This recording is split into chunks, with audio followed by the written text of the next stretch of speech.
सुख समृद्धि विज्ञान चैनल के शुद्धि दर्शकों, स्वागत है मेरे इस चैनल पर। आज के एपिसोड में आपको बताएंगे कि कैसे ज्यादा बहुत तामझाम न करके आप पारद को ऐसा बना सकते हैं कि वो क्षण मात्र में किसी भी धातु को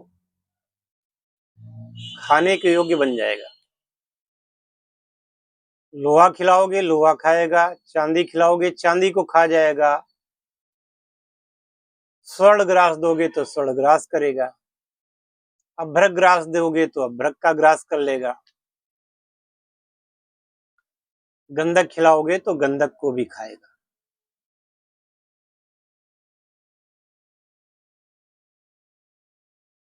तो प्रिय पारद साधकों, इसके लिए आपको सर्वप्रथम पारद के संस्कार करने हैं।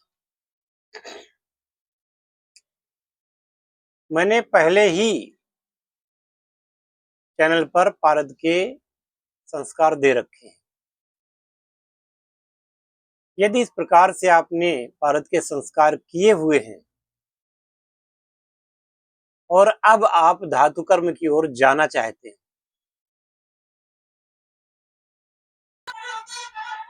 तो इसमें आपको पारद का मुख खोलना पड़ता है। हालांकि मैंने पारद का मुख खोलने की और भी विधि आपको बता रखी है, तथापि आज की विधि, यह विधि भी बहुत अच्छी है और इससे पारद का मुख खुलता है। जब पारद का मुख खुलेगा तभी वो धातुओं का या उपधातुओं का भक्षण करेगा और पाचन भी करेगा। हो सकता है नए लोगों को ये बात समझ में ना आ रही हो, लेकिन जो नियमित हमारे चैनल के दर्शक हैं वो लोग इस बात को समझ रहे होंगे कि जब तक पारे को धातुएं खिलाई नहीं जाएंगी, पारा उड़ता रहेगा। तो यदि पारद को तृप्त कर दिया जाए तो इसकी उड़ान रुक जाती है। जैसा कि लोग कहते हैं कि पारे के पंख कट जाते हैं, भावार्थ यही है कि पारद की उड़ान को रोकने के लिए, उसे स्थिर बनाने के लिए उसे धातुओं का भक्षण करना होता है। आमतौर पर आप पारे के साथ में किसी चीज को कुछ भी करते रहें,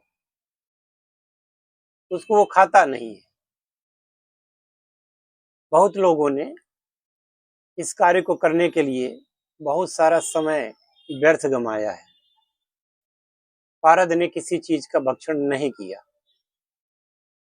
तो आज जो बता रहा हूं, इस विधि को करेंगे तो आपका पारद किसी भी धातु को भक्षण करने के योग्य हो जाएगा। आपको अष्ट संस्कार करके पारद को ले लेना है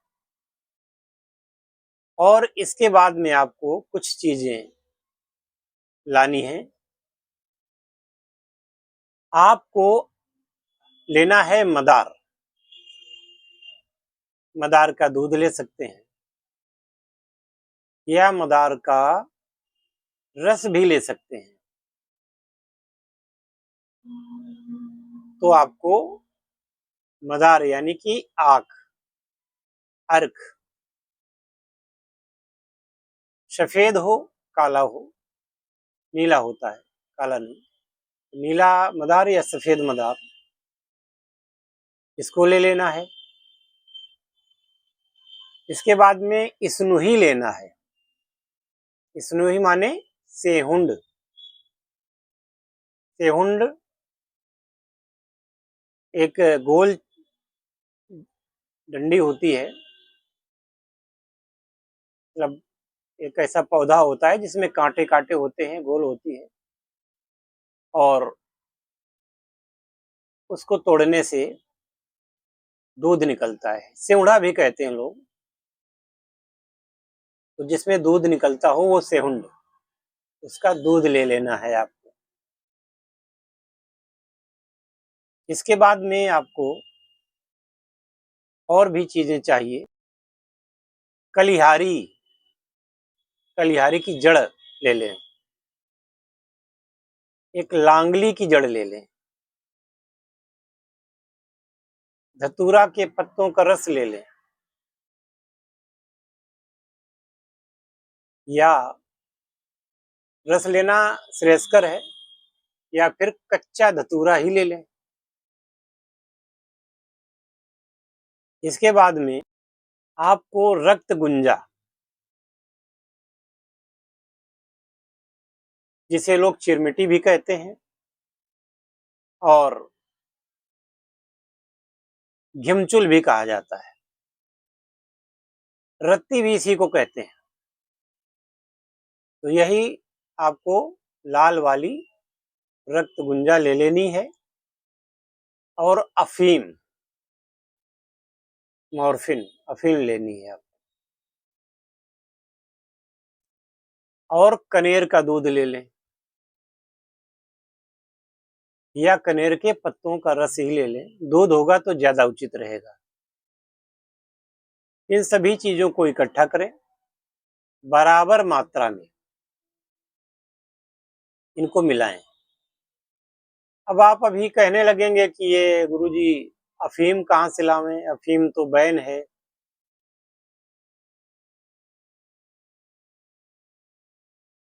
संसार के स्टोर में अफीम मिल सकती है, आपको मैं नशा करने के लिए नहीं कह रहा हूं, और करना न करना आपकी मर्जी है। मैं तो वो बता रहा हूं जिससे कि आप प्रारब्ध कर्म को ढंग से कर सकते हैं। अब आप कहाँ से लाएंगे ये तो आप जाने, मुझसे इस प्रकार के प्रश्न मत करें। क्योंकि कुछ वीडियोज पर लोगों ने कहा कि ये तो बहुत ज्यादा दिन का प्रयोग है, ये चीजें कहाँ से लाऊंगा, फला चीज बैन है।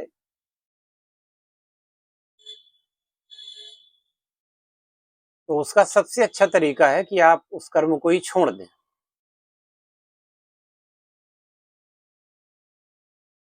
तो विषयांतर ना हो, इसलिए अब इन सातों चीजों को घोट करके इसका लुगदा बनाएंगे, एक बनाएंगे।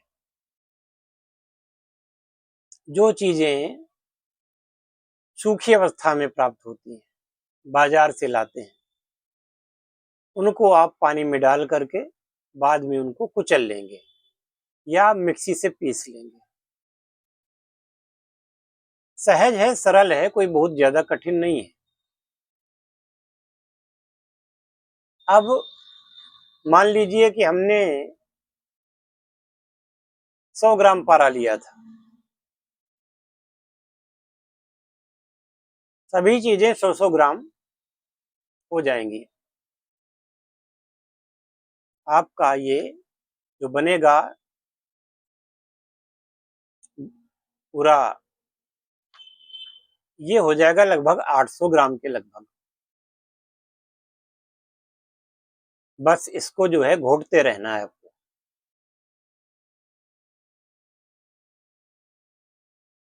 घोटते घोटते इसको कम से कम 3 दिन घोटना है आपको।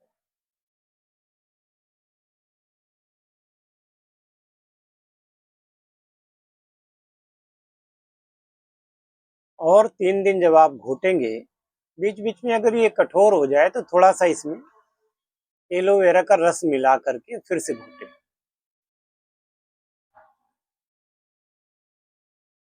ऐसा करने से पारद का ये ऐसा संस्कार होगा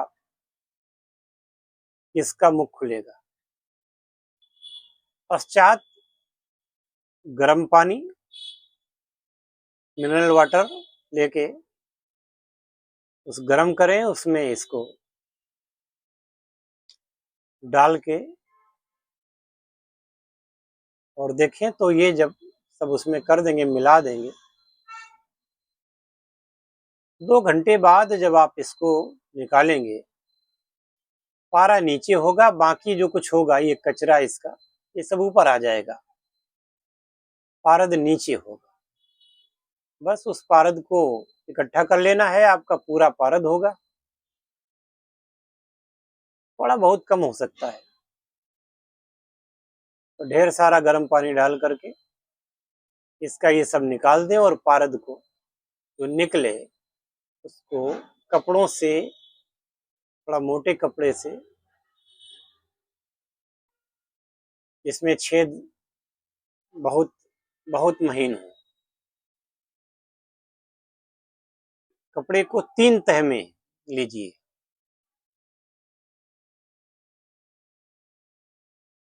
और बस निचोड़ दीजिए। ये निचोड़ने के बाद में आपका पारद इस कार्य के योग्य हो गया है। प्रिय पारद साधकों, यदि आप पारद विज्ञान की उचित जानकारी लेना चाहते हैं और रसायन में सफल होना चाहते हैं, तो हमारे डिस्क्रिप्शन में नंबर मिलेगा, तो वहां पर आपको व्हाट्सएप करना है। व्हाट्सएप के बाद में हमारे यहाँ से एक ग्रीटिंग मैसेज मिलेगा। उस ग्रीटिंग मैसेज पर जैसा उसमें बताया गया है उस अनुसार आपको अपना अपॉइंटमेंट लेकर के समय दिया जाएगा, तब आपसे वीडियो कॉलिंग पर बात होगी और आगे का कार्य आप कर सकते हैं। डायरेक्ट आप कॉल करते हैं, मुझे दिक्कत होती है, और कोई जरूरी नहीं है कि डायरेक्ट वाली कॉल आपकी हम उठा ही लें। आप शॉर्टकट अपनाना चाहते हैं, आप शॉर्टकट मत अपनाइए। अगर शॉर्टकट अपनाएंगे तो आपका कोई लाभ होने वाला नहीं। इसलिए जो नियम है उस नियम के अनुसार ही संपर्क करें। जय शिव शंकर, जय भोलेनाथ, हर हर महादेव।